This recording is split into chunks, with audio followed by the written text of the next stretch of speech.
Hey everybody, welcome back to Out of the Ordinary with Jay, and I am with my special guest today, Dave. And Dave is a multimillionaire, so we're going to talk about what it's like being rich.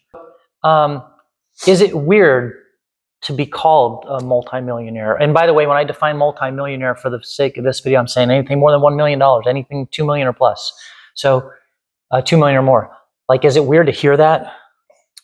Hear yourself described in that category? Yeah, I think just because I think growing up, I don't think, you didn't know millionaires, but I think obviously nowadays it's probably way more common than it was way back then. So right. I think Gen Zers now and stuff like that, it probably doesn't mean the same thing to them as it does to us who are older. Right. How so? What do you mean? Just because there's more of them? Yeah. Well, yeah. Like more tech millionaires, more influence millionaires and stuff like that. Sure. I mean, and on top of that, minimum wage has gone up. So when I was growing up, like $40,000 a year making $40,000 a year was a good wage. I got you. So those born in like whatever pre-1980 or something, maybe a millionaire has a lot of carries a lot of weight, but that would be today's billionaire. Sure. Kind of. Right. Okay, I got you. Okay. Yeah. Okay. Speaking of that, did you grow up rich? I did not. You did not grow up rich. So, but you are wealthy now. So, I mean, that has to how did you grow up? Middle class, upper class, lower class? Was middle class when I was younger, but then certain aspects happened and I was on my own at 15. On your own, meaning like you were living by yourself? I was living by myself. I was working a full-time job and trying to go to high school. At 15? Yes. Wow. Okay, that's its own separate story. We'll not get into that, but that's amazing. So from that, where were you living? I had an apartment. So with the wage, my $2.50 an hour wage at McDonald's. Wow, at McDonald's. Okay. Yeah. What I got every month in check, I basically, let's say most of my check, except for about $32, went to my rent of an apartment. Wow. Wow, and that is so definitely a tale of two worlds for you. How has your life changed, or how has that changed you? What do you think? Well, I mean, I think we've talked about this before. I think you would need those times to shape who you become. I think that it's probably very hard to grow up a millionaire kid and to appreciate being a millionaire. But I think when you grow up, well, you wouldn't know any different, right? When you grow up and you had to steal food from McDonald's to eat because you didn't have enough money to eat. You appreciate it more, and you look at it and are a little more grateful for where you are.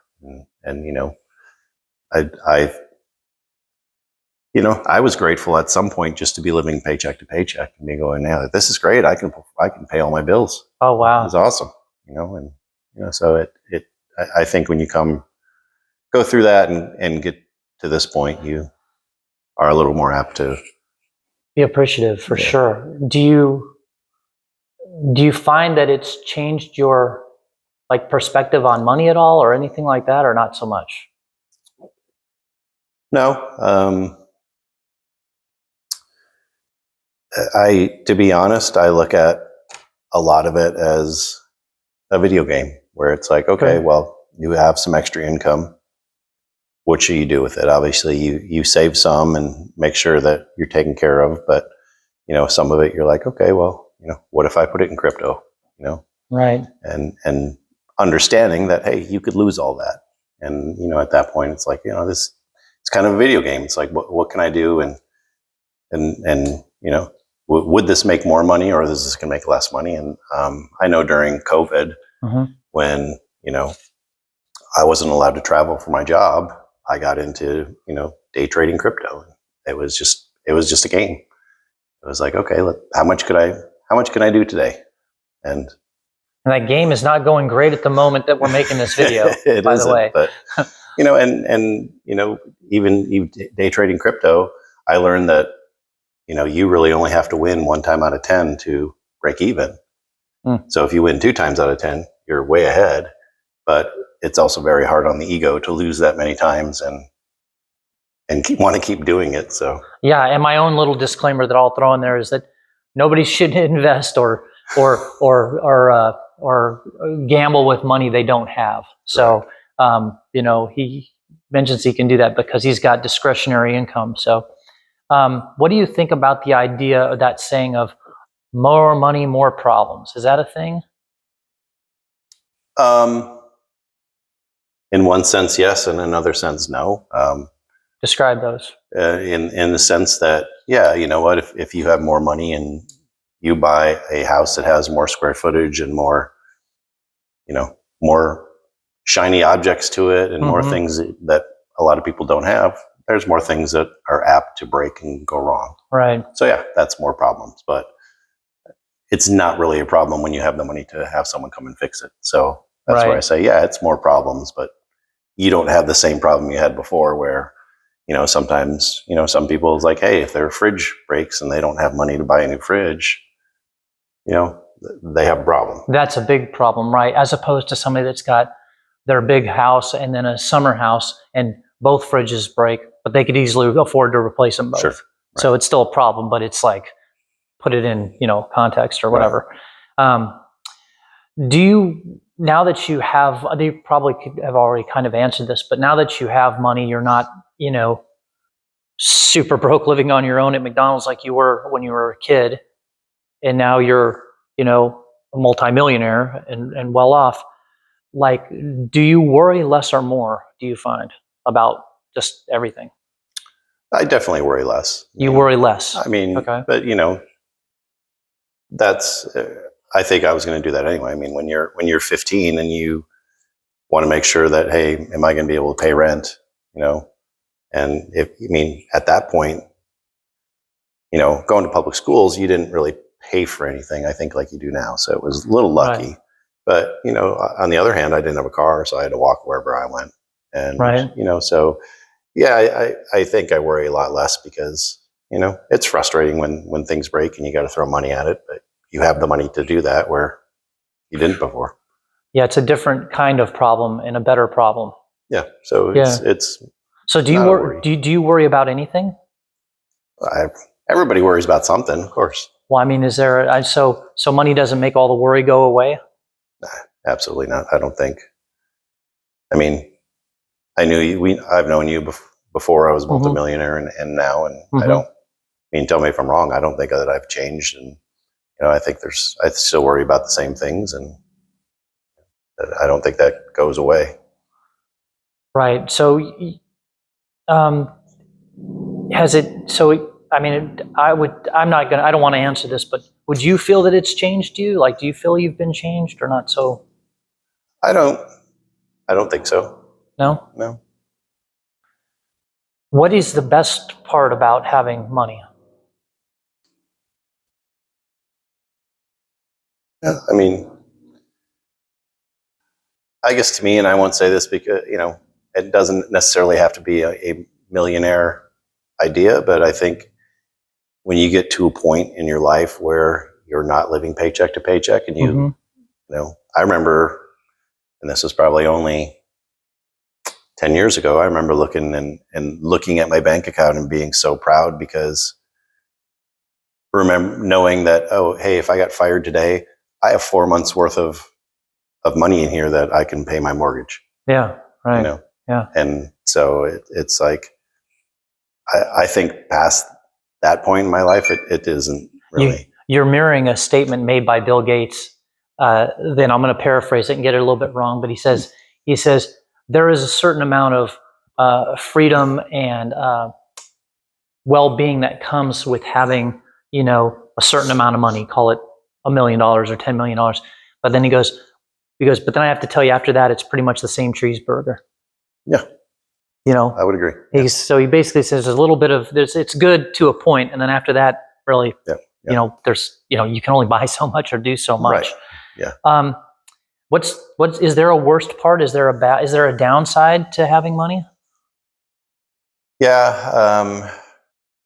And I don't know that this is necessarily true, but Mhm. I think, it maybe just be a coincidence, but I know going from having smaller houses to bigger houses, or, Mhm. driving a regular car to a nicer car, I do wonder if, like let's say you have something go wrong with your landscaping and your drip system or something at Mhm. your house, Yeah. and you have someone come over. Now, if you're just in a common neighborhood, are they going to quote you a price that's different than if they come to $1 million neighborhood and try to I quote would you a think they price? would. So, I mean, I don't know, but yeah, and so you don't want to think of like that about people, but I think every time stuff like that happens and you're like, wow, it's like that's a lot of money. I don't remember paying that for doing this before. for this type of service or So, whatever. you kind of, but you can't say anything about it, and there's nothing you can prove. So it just kind of feels like maybe you're getting taken advantage of because Right. of where you live. I could see that.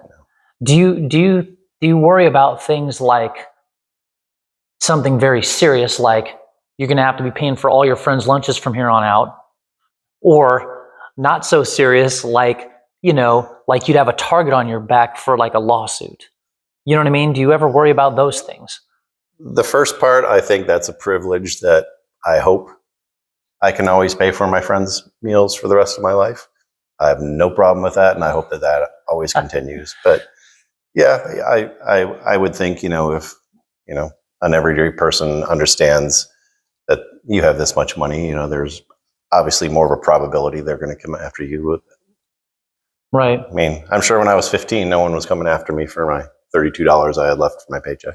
Right. That's the thing. Well, because I'm assuming you drive around a fairly nice car, and so like if you know if one gets into an accident with that, right?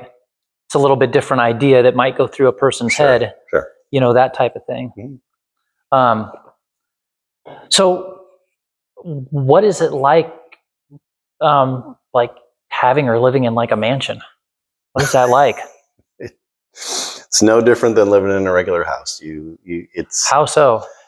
Because that's where we're filming this right now, and maybe if I'm lucky, he'll let me do a tour later. But it's fantastic.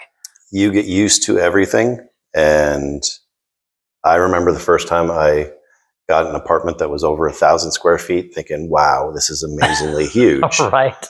You know, Yeah.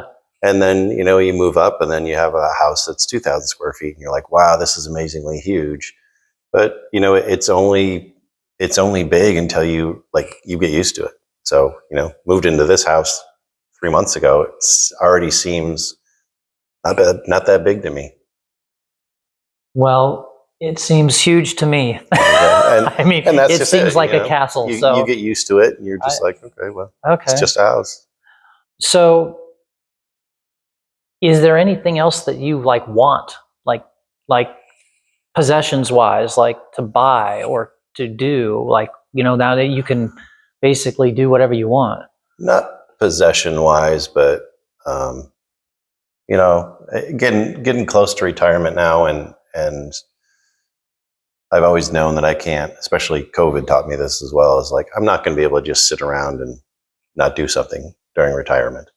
So Mm. at that point, it's like, you know, is there something I can do that's going to be fun, Mm-hmm. not necessarily make any more money, just Yeah. but something I can do that's going to be fun, or is there some sort of Not be bored to death. charity of me, I love animals. Is there some sort of charity thing I can get involved with Yeah. and help there? But as for material things, I don't know. There's nothing. Is there anything at all you would change, like about your circumstances? I'm always going to say no to that, because no matter what you have gone through or done, it's Mm-hmm. molded you into who you are. And if you're sitting in a pretty good spot, you should be thankful for everything that's happened to you, good and bad. So your story, we'll close with this, and then I'm just going to add a little thing at the end here. But like, this is truly a rags to riches story. I mean, you were on your own, having to steal food out of the McDonald's you worked at 15, broker than broke. I mean, not even paycheck to paycheck. Right. Literally having to like steal to survive, to now, like, how can people accomplish this? Like, do you have any advice for people or anything like that? Um, I will just, I think the thing with people, and I always tell people this, same thing with college. It's like, it's not always the smartest people that are getting through college. It's the people who don't quit. It's, Perseverance. You have to persevere and keep going. And yeah, it's going to suck ass a lot of days, and that's really all you have is when you have nothing else. It's like, well, the only thing I have is outwork, outlast. Yeah, to just keep going. Yeah, and just, I will tell people that there's a lot of, I've had a lot of luck in my life, but there's also been work-wise. People are always like, oh, I want your job. I want your job. And then when you talk to them about it, you're like, okay, well, I travel over 50% of the time. Well, no, I can't do that. I have a family. Well, there you go. I want your job in theory. Yeah, I chose not to have a family. That's why I was able to do that. So I made a sacrifice to do this. So I would tell people, it's like, don't follow the same path that everyone follows. Find a niche that you can do, that you're happy to do, and do it differently, and find something and do something that people aren't willing to do. Yeah, and that is a perfect segue to the little thing I want to add to that, which is that, first of all, anyone can do it, at least in the United States, is my view. But what it takes is a couple of things. The first is perseverance, like you talked about. Yep. And which you can see very clearly in business, in entrepreneurship and business owners. Those that do really well just are so tenacious, and they just do not give up. The things thrown in front, they just keep going. But outside of that or winning the lottery, I feel like anyone can do it with this little. But it requires the second thing you talked about, which is some sacrifice. And I'll use that in quotes because sacrifice can mean different things to different people. But I just make as much money as you can, live well below your means, invest the rest, and repeat for some years. And that's another way to get there. So I think that's kind of a lot of the minimalism movement that is kind of good, or that FIRE movement, that's going on. But anyways, anything else you want to add? Or? Well, I mean, just to add on to that, I mean, I know a person who, at one point was buying lodges up, and at one point they were standing, ankle deep in sewage because they're trying to fix these lodges up. And sounds disgusting. That's not something that 99% of people would do. But he did it and became successful because he did it. I wonder if you could present it to him in a certain way, like, hey, if you stand in sewage or you swim in sewage for 3 hours, we'll give you like $500. Sounds like a game show. You know what I mean? Yeah, there you go. Like, if you swim in sewage for a while, we'll give you $500 or whatever. But yeah, I think a lot of times when life gets things like that, you kind of do have to look at life as a video game. It's like, okay, well, I'm on this level. Let's see if I can get past this level and get to the next one. Yeah, I like that. The last tip I'm going to leave with, which is a bummer because that was a great closing line, dang it. Sorry. But is when I said invest the rest, the one little other tip that I would sort of throw out there to people is that, it's called capitalism for a reason. You need to invest money in capital because you need to be able to earn money while you're sleeping, and only capital can do that. It's not called laborism. You use laborism to acquire some money so that you can get capital. And that's really, in my view, at least a lot of what I've read and people I've talked to, seems to be sort of the trick. You know? Yeah. It's great to work for somebody. Everyone's going to have to do it at some point, and it's actually fine to have a career doing that. It's the starting point. Yeah, but also take some of that money that you're making working for someone else and make that money work for you. Yeah, because even if you love it, it's a labor of love, and you don't care, right? You just love it going to work every day. At some point, you're going to be old and you're going to need some money anyway. Yeah. So it's still something to think about. All right. Thanks, Dave. Appreciate the interview. Thanks, Jason.